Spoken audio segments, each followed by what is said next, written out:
Hello, in this video I want to talk about no-code and low-code solutions that you can use to deliver your projects.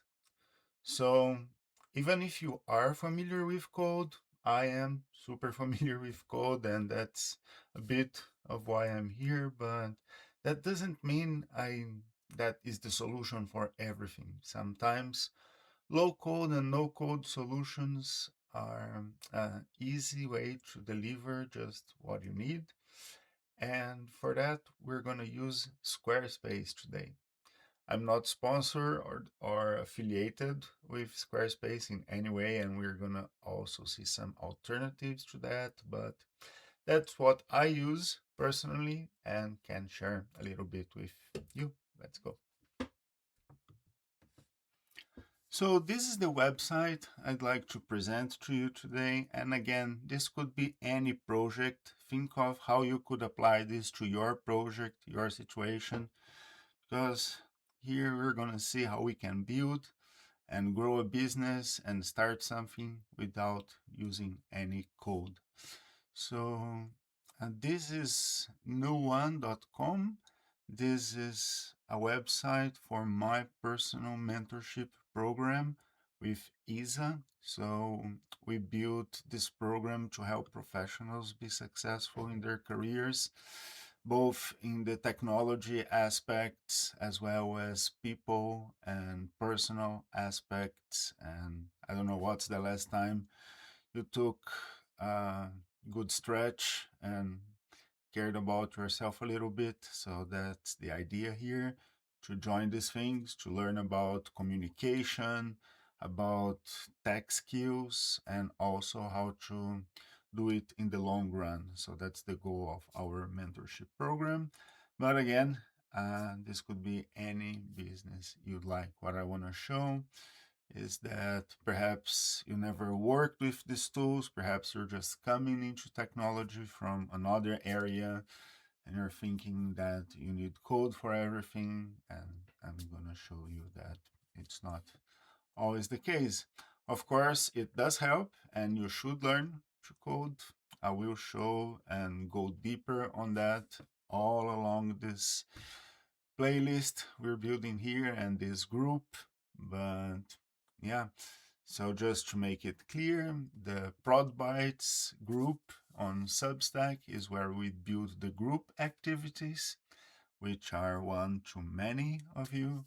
And here on newone.com is where we do one-to-one sessions and mentorship.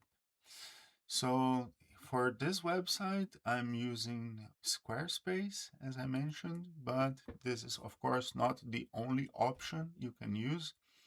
So a lot of people use Wix as well, W-I-X. So this is, again, a website builder with tools for all sorts of websites, and of course, everything powered by AI these days. But it's not only content. You can see they have e-commerce, scheduling, lead management, portfolio, blog, whatever you want to build. So online courses is also a great one. And uh, another alternative today is Lovable. So Lovable is more focused on the AI and custom development without using code, but using AI to specify what you want. And Squarespace is a bit of both, a bit of a website builder and also AI tool.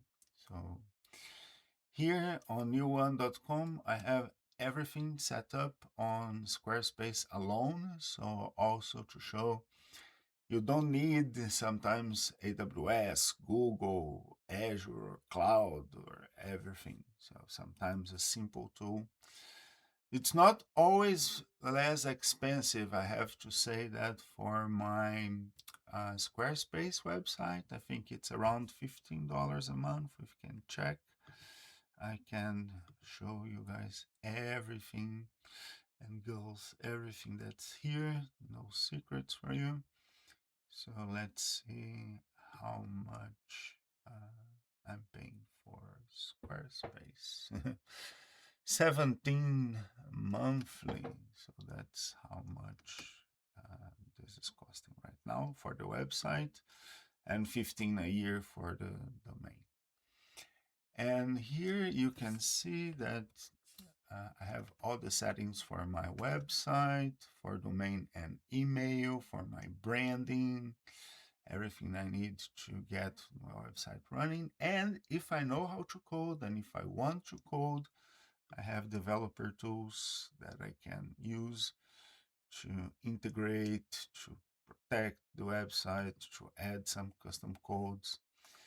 And here we have the tools we need for the website, the products and services we do, the integrations with scheduling tools, donations, invoicing if you're charging for the website, and so on and so forth. So here, the main part is here on website. Here's where you have the pages of your website. So besides the home page, which is not on the navigation bar, so the pages here in main navigation are those that show up here on the navigation screen. Let me show you here. And I have only these items there and a few hidden pages. So let me close this. So for example, if I want to edit my workshops page, I can simply go here in edit, and here you have access to the editor to edit the content.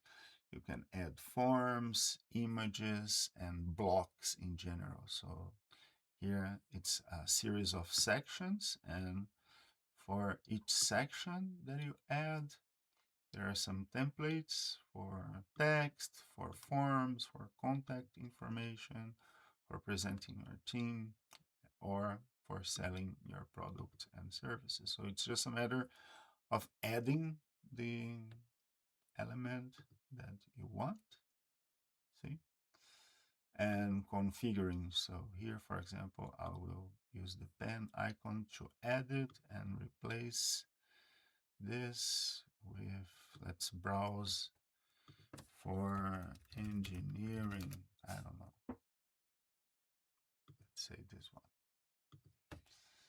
And that's how easy it is to edit and customize your website. Yeah, so let me remove this session and just exit, or just exit the editor. And here in marketing tools, you have the tools to add announcements, information, change how things are going to look like when you share them. And even in custom code, you can inject little bits of code to customize how things look or how they behave in your page. But to be honest, I don't even do that. Usually the tools here on website are more than enough. Here on website styles, you can set your color palette. So this is what I'm using currently. Probably not my best skill, but you can set the coloring and the style to your brand, to your identity, and also have the tools again. If you do scheduling for sessions, you can add that. If you charge for services, if you have online courses, everything can be done right here without much complication or trouble. You can have your digital presence. And for me, again, this is really, really, really important, because especially having that with a domain. So here again in settings, domains, I can set this to be tied to my domain new1.com. And this is important because when you have your own domain, your content is kind of your property, your links, everything you share can be under that. And not only on one platform such as YouTube or LinkedIn, because, well, sometimes YouTube can change the rules on you. Sometimes LinkedIn can become a sea of useless content, and perhaps you want to keep the content you build to your own growth. So that's one way to do it. And I highly recommend Squarespace, and of course, the alternatives are great as well. And this way you can build, sell, share, whatever you want to do online, and keeping your brand, keeping your identity. And I hope being successful with it. See you in the next one.